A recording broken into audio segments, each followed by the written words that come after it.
this. So here's where I want to go with it because what bothers me about this is not only the general misunderstanding of what the One Piece is, but it's also trying to equate it as if it is anything different than your typical epic story, right?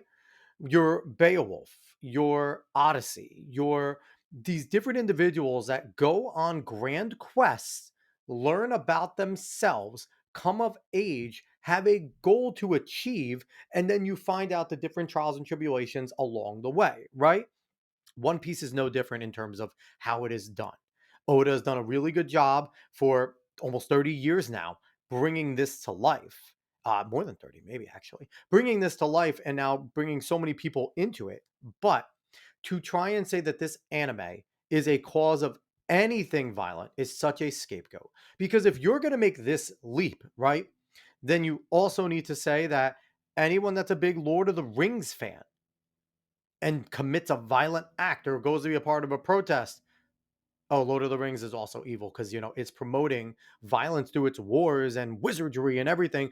And to say that about a J.R.R. Tolkien piece who was a massive Christian and writing a Christian allegory, you wouldn't do that though, right? No, no, no, don't do that. Or let's go again back to Glenn Beck's example. He's a Star Wars guy. Is he going to say that about anyone who's a giant Star Wars fan? And maybe has a rebel. Whereas maybe what if they start using the Rebel Alliance flag of Star Wars because they're rebels and they're fighting against the Empire? Will he then turn around and go, "Man, I was wrong all along about Star Wars.